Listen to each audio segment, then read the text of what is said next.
Okay, we're going to learn the Sikha. I'm bringing it up. We're learning the Sikha of Vayechi, 1967. Okay, here we go. Hold on. Okay.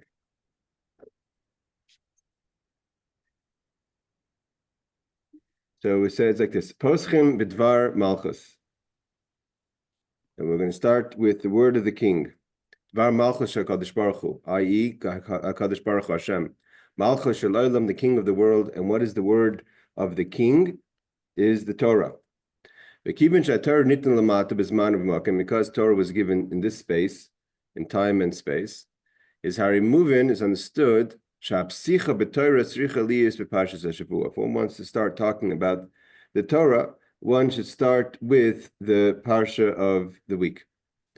And he says, that we're reading in time. So the Rebbe says that Dvar Malchus is the word of the king. What is the word of the king? The word of the king is the word on the Parsha, which is connected to the time. Although we can speak about any part of the Torah, but because the time now is for a certain Parsha, we're going to talk about this idea. When we're talking about the Parsha itself, there's many verses in the Parsha. And every verse has many letters. Best is, hello Rav Shimon, we're just starting 397. And Barbara, we're just, it's to start with the beginning of the Parsha. The first verse of the Parsha, Pasuk Rishon Gufa, and the first verse itself, that has many words. The first letter of the first word in the opening of the Parsha. The Rebbe is obviously getting to something. As it says, we said in other places, the first word of the Parsha is the insight and gives us understanding to all the parts of the Parsha. Because that's the name that we call the Parsha. So we analyze the first word, and from that we understand the energy of the Parsha and the message of the Parsha. And not only that, we pay attention to the first letter of the word, of the opening word of the Parsha. What does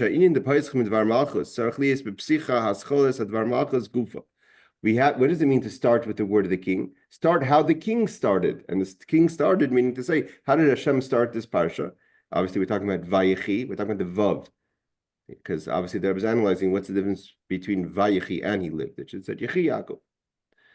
Va'ad psicha to the opening of the Parsha. So the Rebbe continues.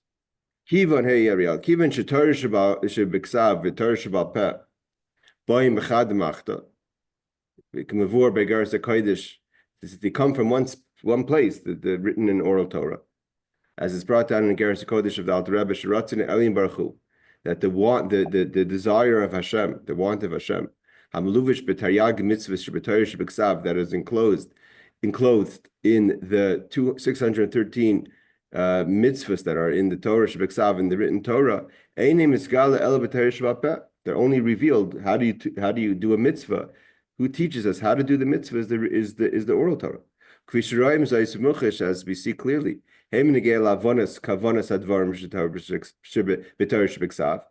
just to understand what the Torah, the written Torah, is talking about, we need the oral Torah to explain us. We have the Medrash, the Gemara, the Halacha, meaning what you should be doing, the positive commandments, and also to avoid misinterpreting the Torah. When we look in the Gemara or we look in the commentaries that teach us how we're supposed to understand the Chumash, we know that other translations that are not according to that may not be true. So the Torah Shebal Peh tells us what not to look into the verses. Don't think the verse means X, Y, and Z, but it means something else. So Hare, movements from this is understood. When we start with the Parsha, and we start with the word of the king, meaning the HaKadosh Baruch Hu, which is how the Torah opens up this week's Parsha. How we understand the beginning of the Parsha comes together, not just with the written Torah, but also how the oral Torah, the Torah Shebal Peh, explains the written Torah. How, that means when we look at the opening of a Parsha in the written Torah, we have to look into the oral Torah to understand what is the Torah trying to tell us. Okay, this is the Rebbe saying an opening statement. What are we talking about? The Rebbe says, Beis, Hascholas HaParshi, how does this week's Parsha start? Vayechi Yakov be'eretz Mitzrayim Sheva Esri Shana. And Yakov lived in Egypt 17 years. V'tzarach lahavin, so we have to analyze. Ma'adua hutzrach hakasav loimer vayechi Yakov be'eretz Mitzrayim Sheva Esri Shana.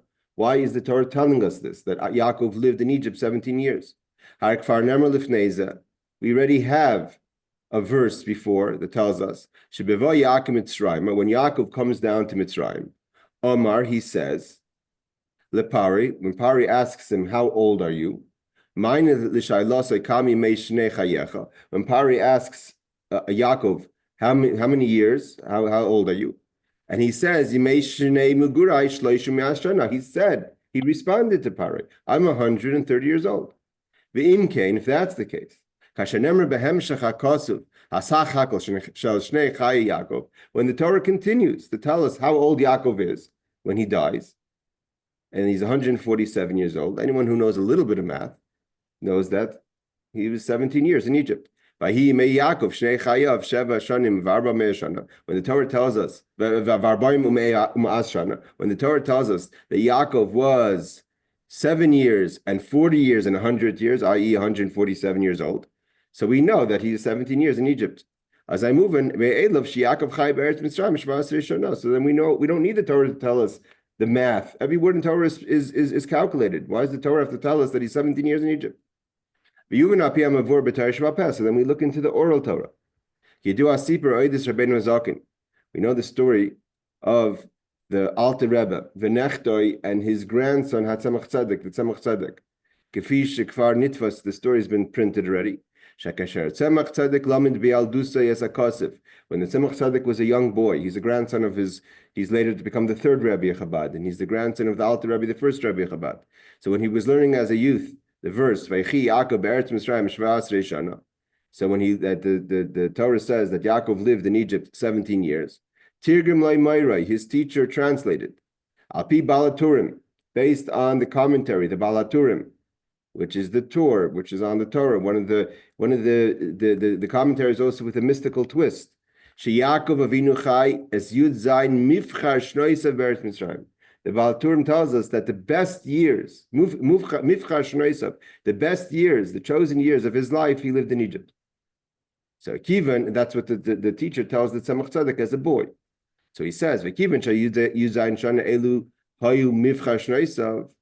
and because these 17 years were the best years of his life, that's why we count them as their own unit of time, because he had a hard life.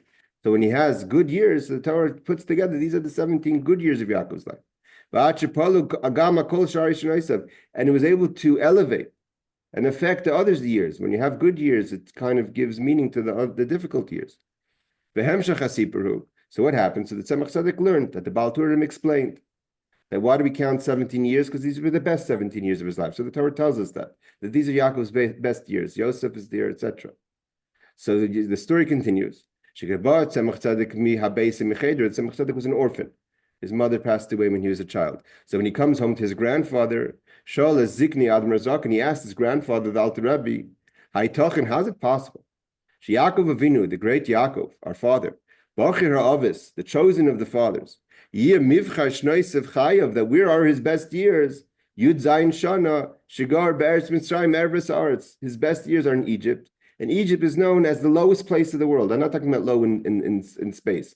It's Erva. Erva it was a place full of tumah, full of impurities. How could Yaakov's favorite years be in a place of impurity? Kolaimer. He says like this. What's the question? Hey, MS, I understand. Yes, physically, these were his best years. He didn't have any tsaras. He didn't have all the things that he suffered throughout his life kind of went away. So it makes sense. Yaakov lived a life of tsaras, of trials. He was running away from Esav. He had problems with Dinah. He had problems with Yosef, being kidnapped. They were killed in his mind. Is tsaras love and tsaras Esav, etc. He had the tsaras of love and the tsaras of Esav. Okay, so I understand. Now things calm down. He finally had menucha. He finally had tranquility in his life, the last 17 years of his life. Visparnas ade Yosef, he didn't have to worry about money. He was taking care of everything from Yosef. Yosef fed everyone. He took care of everyone. That you could say only about a person. A person who defines success, happiness, tranquility about bodily things, material things. That would make sense that the 17 years that things were calm is the best years of his life. But we're talking about Yakov here. When we're talking about Yakov Avinu, his the main thing by him is his soul, his spirituality. First comes his soul, then comes his body. More than that. By Yakov, his soul takes over his body to elevate his body. Not that his soul and his body are separate. The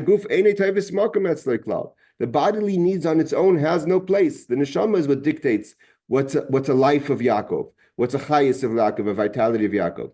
Vim came, so the Tzemach Tzedek asks, how could we say, what are his best years? Not in Eretz Yisrael, not in Chevron, not in next to his father, next to his learning with his grandfather. How you Eretz Mitzrayim, Eretz was in Egypt, in the worst place in the world, the lowest place spiritually in the world. The Rebbe says, imagine, before Yaakov was in Mitzrayim, Yaakov Eretz Yisrael lived in the Holy Land. Eretz HaKodesh, the Holy Land. Where's this? We know he had special angels in Eretz Yisrael. Where's this easier for the soul, lifol, to be effective?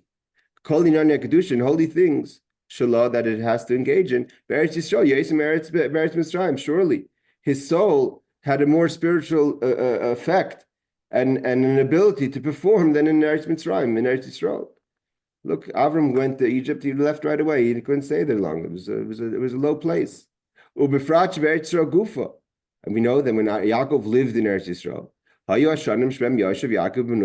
we know there were other times before the whole story of Esav. He wasn't 10 years old when he got into a fight with his brother. He was in his late 60s or 70s, right, when he got into a struggle with Esav. So he sat his early years calm, b'lamed Torah, and he learned Torah b'beis hamedrash al Shem ve'Ever, in the yeshiva of Shem and Ever. Surely the years in yeshiva that he learned before his turmoil started, where that should have been his best years. How could the Baal Turim say that what were the best years of Yaakov? The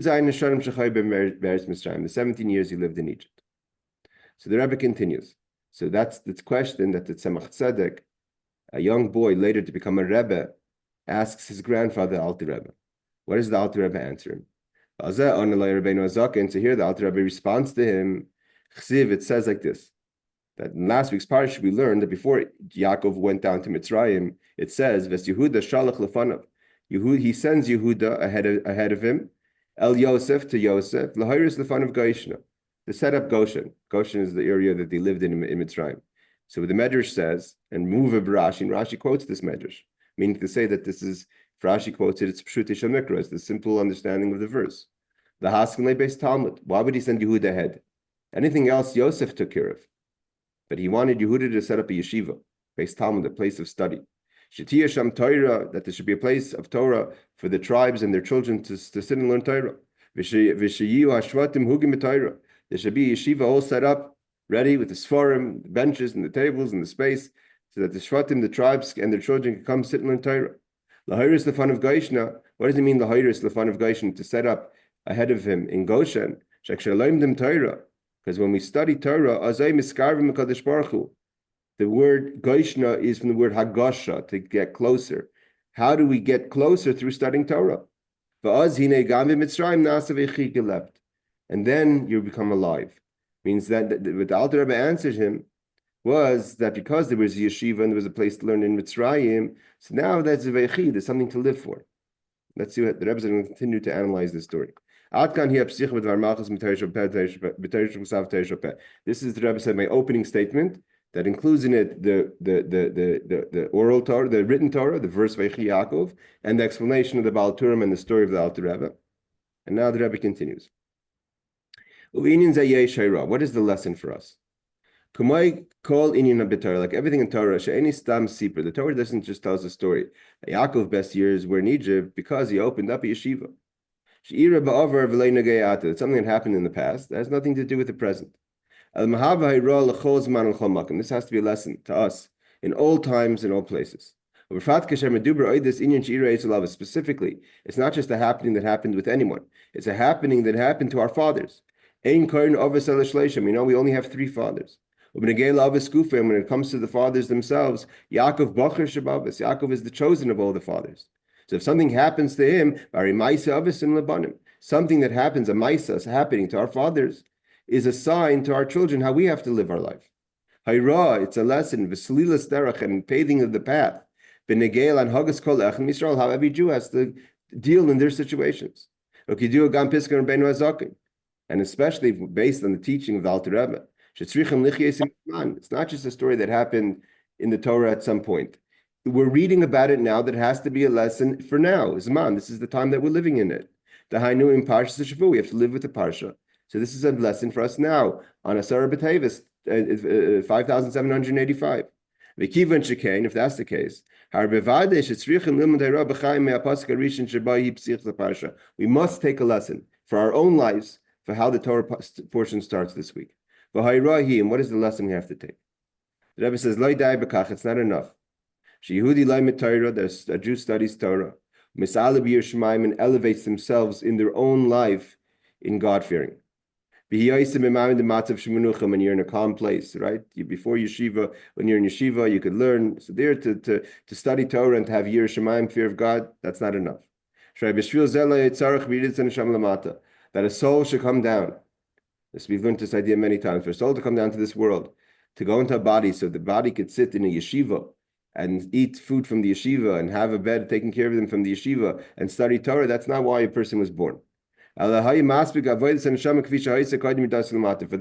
the soul could have stayed in heaven and also studied Torah in heaven's yeshiva. For the very fact that the world comes down to this world, the soul comes down to this world. The Bira Mikdat, a low place. This is a great descent for the soul. And only because the soul goes down does it have the ability to have a true elevation. Even greater. And it would never be able to achieve this elevation had the soul not gone down to this world. And we can't say we're talking about the experience of yeshiva before the person goes into the challenges of life. Is Hari Movins understood? Just like the soul has to go down to the world, you have to go to Mitzrayim. You have to go into a place of challenge. Mitzrayim is Meitzar. And there, to be a Jew, that's the struggle. That's the elevation the soul gets. But for the soul to come into the body and to go into yeshiva and stay in yeshiva and go back, that's not the purpose of creation. Erva Sa'aretz, you do have to go to the lowest place in the earth. Is there the soul is going to find its true elevation and completeness. This is what it means. If you want to know what Yakov counts as his best years, that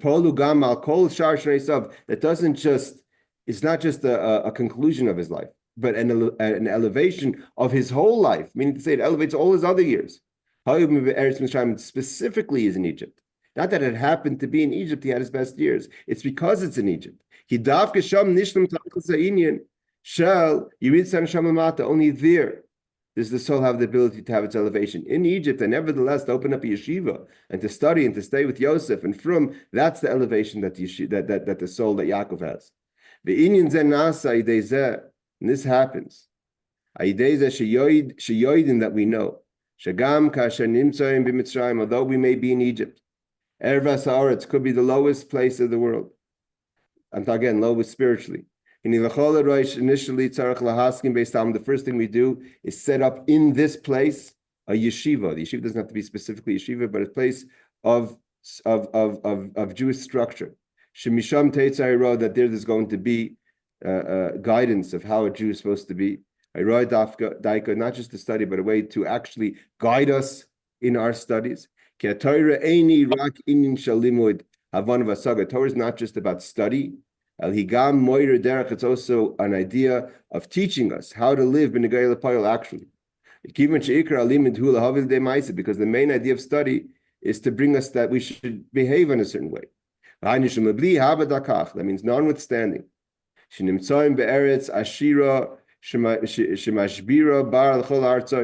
Now the Rebbe is talking in 1967 to the Jews living in the United States, in a great country, the Rebbe says, Eretz Ashira, a rich country that provides, right, funding and sponsors many other countries to be able to elevate their standard of living. So a person may think, don't just get sucked in to the personal physical benefits. To know the idea is to make over there a place of study, a place of hayra, of guidance of how one should elevate their time and space in this world. Even though yes, you may be living in Egypt, it's a rich country, it's the superpower. And you're dealing with you're part of the story. You're involved in Egypt things, not in a negative way. What's your focus? You're saturated with a yeshiva, with Torah, with godliness. And then when you have that balance, that interaction between both. Hold on a second. Yeah, let's get some of the mutes on. So when we have that intertwined between the Torah, living a Torah life, a Jewish life, and living even in a superpower, a place that you could accomplish great things also materially. But then you have the proper balance. So he says, that we don't have to fall under the rules of Egypt, al-adrab, on the contrary. So al-adrab, on the contrary, you set the laws, you elevate the laws of Egypt. Yosef set the rules. He was the ruler of the whole of Egypt. Everyone had to listen to what Yosef had to say. The Rebbe says this attitude has to be for us also how where we are living currently. We live in a great country that provides for all other countries. So it's provided for all other countries in funding and in technology, etc. All other countries need to come on to the United States because of their wealth in knowledge and actual funding. That we have to know. Don't get lost only in the material ideas of the world. Set up a yeshiva that gives over guidance. What's a Jew's job? Is lumot Torah, is to study Torah. Not just the studying, it actualizes in behavior. How are we supposed to act in worldly things? And where do we have the power to have this strength to be accomplishing in other countries and have this this balance in Torah and Hayra? So we get this from our fathers. As we said, the happenings of the fathers, Siman Labanim, is a sign of how the children should be. Our fathers are our educators. They educate us to say how are we supposed to approach when we go into a country like this, where we have an opportunity to both be influential. We have to make sure that our influence is also according to the laws and the ways of Torah. The job of a father is to educate his sons. So too, the Jewish people, we take our education from our fathers, especially Yakov, the Bachar Shabbat, the chosen of the fathers. Then you're really alive. That's why it says Vechi Yakov. How do you cleave to Hashem, your Lord? Is to be alive is through Torah. When a person behaves according to the ways of Torah, Shenikras Torah's Chaim, it's called the Torah of life. And the commandments. We live with Torah. We become alive with the living God. Okay, the pasuk the Rebbe continues in the Farbrengen. That's the opening talk of the Rebbe. The Rebbe says, aside from the first opening lesson that we have from the Vayechi, the idea of living, we live in Egypt. The whole idea is to be accomplishing in Egypt. Again, we have to also look at the first letter, which is Vayechi, the Vav. Sorry, the first letter. First word. The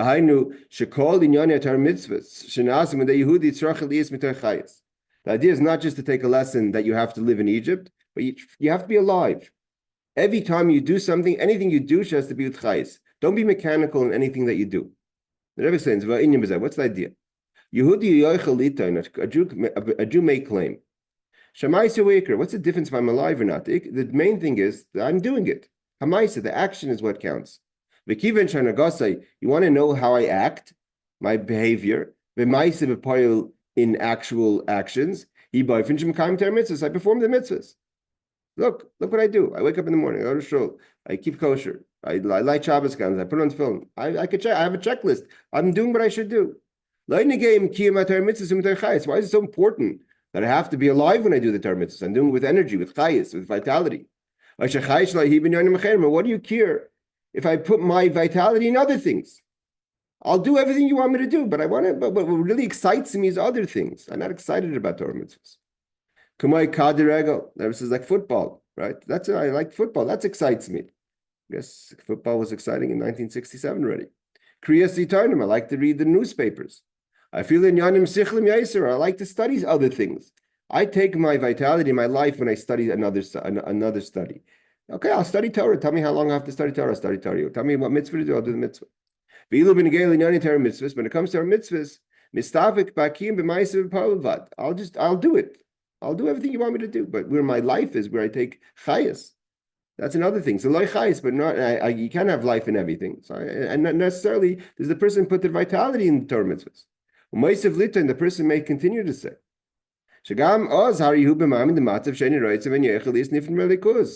I'm not just a person that's doing it mamish out of hate. I don't want to, or I can't be disconnected from God. I want to be connected. But why do I have to put my chayis in my connection, my life, my vitality into the connection?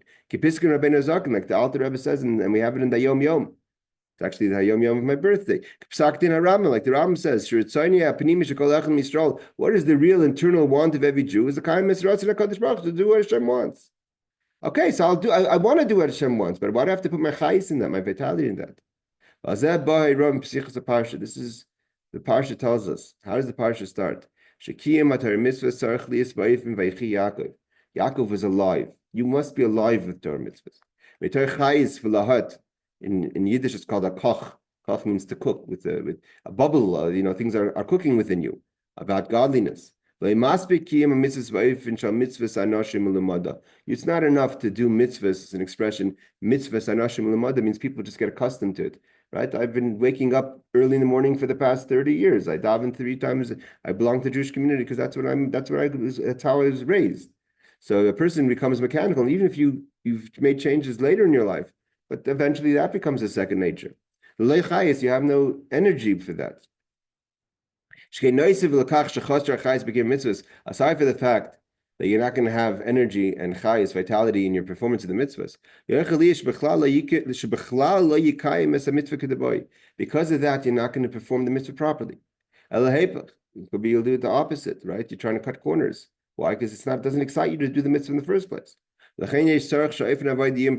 person must serve God, study the Torah, do the mitzvahs with chayis. That's where your energy should be focused. The Rebbe says even more. When a person studies Torah with excitement, maybe when you study the Torah with excitement, and the study brings to action. When you're excited to study, that excitement adds to the action because the whole point of the studying is to go into action. Like it says in Tanya, that the chayis is not just a side thing. That the idea of chayis has to be from the beginning and the most fundamentals of our way of serving Hashem. In our accepting the yoke of God, even in our accepting the yoke, which seemingly is an idea of bittul, of self-nullification, of like an eved, of a servant, and an eved that says wants to be free. But no, even in being a kabbalas olnik, accepting the yoke should be with chayis, should be excited to accept the yoke. Like the Rebbe quotes the Alter Rebbe that to be alive in Torah is a foundation. When a person lives their life, he or she, with Vayechi, you're alive. Yakov was alive. Azai poilim, then you affect. Shagam Beretz Mitzrayim, even if you're in Egypt, Ervas Haaretz, the lowest place in the world.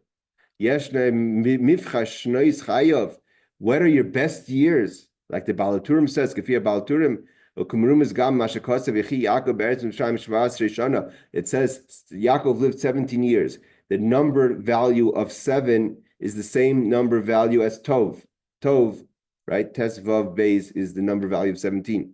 Is Begematria Tov. The best years of Yaakov's life were in Mitzrayim. Loirak Beremetz doesn't just become a hint. And Torah Shebeksav, El Tov Begali becomes physically, you see how Mitzrayim is the best place for you because you're shining in that environment in a positive way with Torah mitzvahs. Torah Shebek explains it. The Rebbe says even more than that.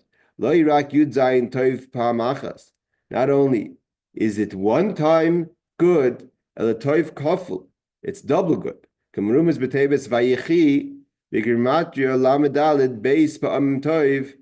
Yud Zayin. The word Tov 17 is 17 is the number value of Tov. The number value of Vayechi is 28 is 34, and 34 is 2 times 17, which is 2 times Tov.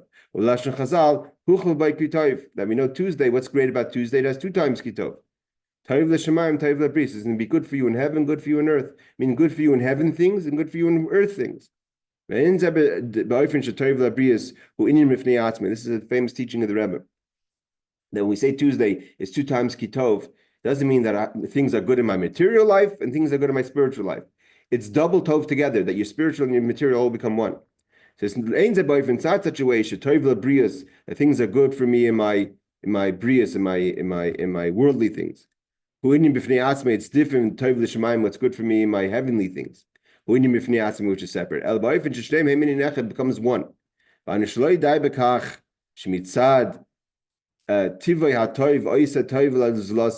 It's not enough, the Rebbe says. How do you define that you become mamish a person of tov, a person of good? It's not good that you have. It's not enough if you have a good nature. That tivay hatoiv, if you have a good nature, that's what you're doing a favor for someone else because that's what. Hey, Danny, that's what you understand, and you're a good-natured person. And hagas the tov labrias. The reason why you're good with people, it's is because God told you to be because God told you to be good. Means you're not. It's not just a natural thing for you. Its foundation is from Torah, from Shemayim. Because if you're going to separate, when you're good with people, when there's things good within other people, is only going to be something separate. Only because your nature is to do acts of kindness. Sometimes you're going to reach the point where you're going to say, I don't want to be good anymore to people because it's taking away from my time, or it's taking away from what I could have, my money, right? I'm going to have to give up from things that are important to me. You'll stop doing good. Why? Because you're good to other people because you're a good-natured person, but your mind says atkan up until a certain point. But when you're doing good with people, is because it's not because it's your nature, but because God said to do so. Sometimes you have to compromise on what's good for you in order to continue to being good for others. If the Torah tells you in that situation, in the event that the Torah does tell you in that situation, you have to do it anyways. So you're going to do it. That's true Toiv Labris. What do you mean Toiv Labris? Good amongst people, amongst worldly things. Toiv L'Shemaim, Toiv L'Aretz. Toiv Labris means also to be good with other people. Where does that really become something positive? When it's connected to Toiv L'Shemaim. That when Torah guides you how you're supposed to behave and interact with people, not only when things are working for you. We find this in the Talmud that says, when it comes to giving charity, we find sometimes a person will give tzedakah. What's the difference how I give it? The bottom line is the receiving party, whether it's an institution or a person, is going to receive the funds. What's the difference how I do it? No, the Talmud says that's not enough. You have to be mefayis. You have to make the person feel good about it. Because it's not just enough that the bottom line, the person has the funds, or the institution has the funds, but you have to be mefayis. Make the person feel comfortable about receiving from you. The Gemara says, if you're not mefais, you don't satisfy. It means you talk nice words, make the person feel, shake the person's hand, a tap on the back. Obviously, everything within appropriate. The Gemara tells us, a person who kept the laws of respecting his father, the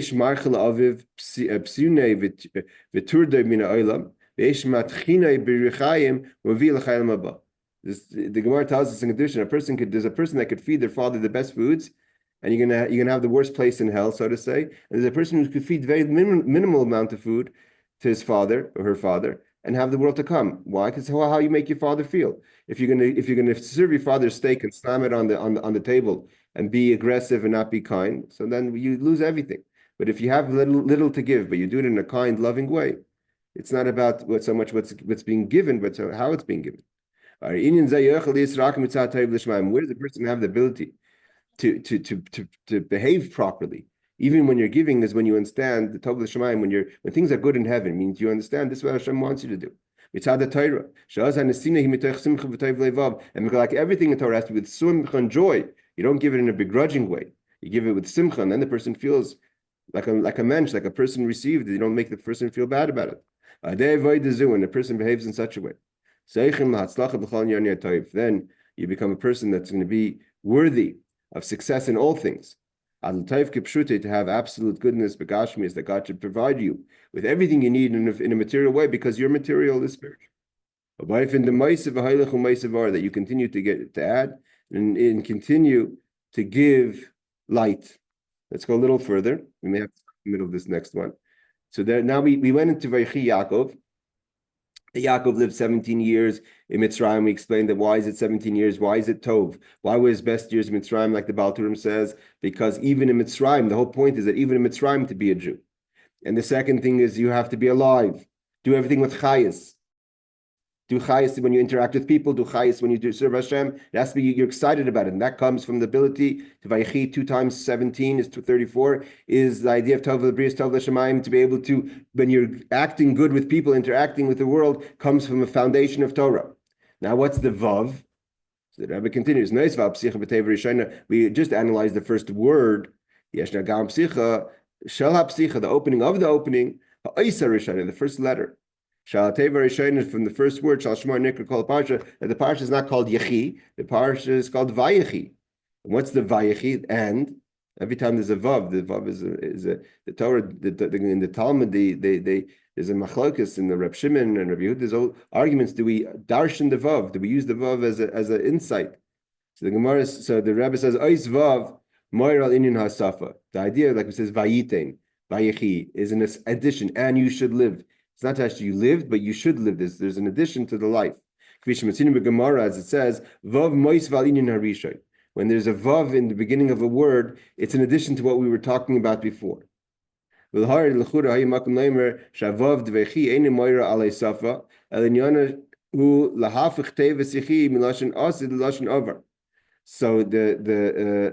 you could say, the Rebbe says that the word Vayechi is not that he will live, but he did live. If that's the case, means if the Torah just wanted to tell us that he is opposed to he will live, that he is living, there's another way the Torah could have worded it. Okay, let's skip the brackets, continue. What is the idea of the Vav in our service to God? Never get comfortable. There's no such thing as cruise control in life. You always have to be adding in holiness. And your person says, what do you mean I'm adding? I worked so hard to get to here. No, it's not enough. Ubagdama, the Rebbe explains. A person could claim and ask, why am I finding obstacles in my life? Things that are ikuvim, things that are holding me back. Concealments. My ability to do Torah mitzvahs. Whether I'm from within me, there's these obstacles. The foreign God within you that's not allowing you to commit to Torah mitzvahs. The world is creating obstacles for me to serve Hashem. I'm ready to do whatever Hashem wants. Why is it so difficult for me to serve God? Why am I going through so many challenges in order I want to do what Hashem wants, but within me I'm struggling, and outside of me it's difficult to be firm to do what the Torah wants. So what's the idea of the struggle? So the answer is the whole point of why soul comes down to this world is to uproot and to nullify, durchbrechen, to break through, the Rebbe says in Yiddish, es halamas vastarim, is to have these obstacles and to overcome them.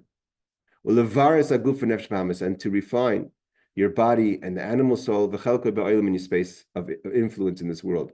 Means obviously each person is given a place that you could influence. Only specifically because you have obstacles.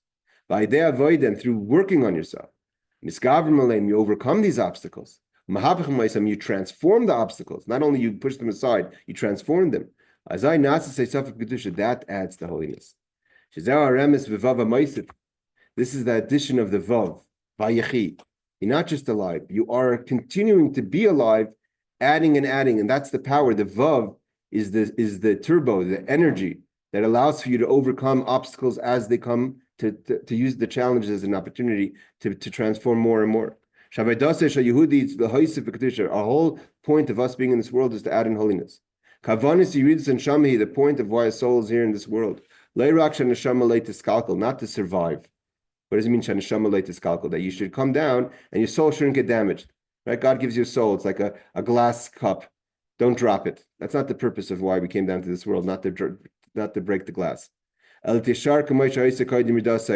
stay as we were before, right? I survived. I passed the go. Here's God. Here's your cup back. Here's your soul back. I didn't do any damage. Yes, that's a challenge itself, to leave this world as you came into this world. No one's making light of that. The Gemara tells us that you should try to leave the world as you entered the world, i.e., without sin, without blemishes, etc. Nevertheless, although it's something to be proud of and it's an accomplishment, that's not why you're here, to survive. We're not survivors. If you haven't added anything, it's like an investment. You come back and you invest $1 million and you get $1 million back. Wow, I didn't lose any money, but that's not why I didn't invest it in the first place. If you haven't accomplished and added anything, the soul hasn't been elevated, coming down to this world. What's the purpose of coming down to this world in the first place? Again, we should have been better off. We could have stayed above without the challenges and learned and done. And we are pure. We're the same completeness, anyways. We didn't come off better. We survived. So I'm a survivor. Survivor is an accomplishment, but that's not the purpose. The purpose of coming down to this world is in order you have an opportunity to be elevated in a way that the soul could never have been elevated had it remained in heaven. Before the soul came down. Why? When a person goes through service, you've added something. What have you added? You transformed the obstacles, the other side. And you added him. Imagine you come out, you didn't survive your animal soul. You made your animal soul into a holy soul and brought your animal soul into the camp of holiness. That's what it means to refine your body and your soul and your animal soul. Like the Torah says in the Vayshema, to love God with both your hearts. Your godly soul always loved God, always loves God. But now your animal soul loves God. Plural. Both sides of your Yetzer Tov and Yetzer Hara, even your evil inclination. Yisbara should be refined, should be transformed, and should become now not just you're schlepping, you're pulling the animal soul, but the animal soul becomes involved. And the animal, like the Rebbe always says, the animal soul is much more powerful than the godly soul. When it gets involved, the godly soul can kind of be passive, slow moving, go to the mikveh until davens. No. The animal soul doesn't have patience like the godly soul has. It wants to accomplish a lot once it transforms. Not just that you yourself become a better person. You don't get overwhelmed by the obstacles in the world. And on the contrary, you transform your space in this world. All right, we're going to stop here, guys. Thank you, ladies and gentlemen, for joining. Wish everyone a Tzom Kal, or meaningful fast, and Shabbat Shalom, and we'll see you all, B'ezras Hashem, next class. Shabbat shalom. Thank you, Rabbi.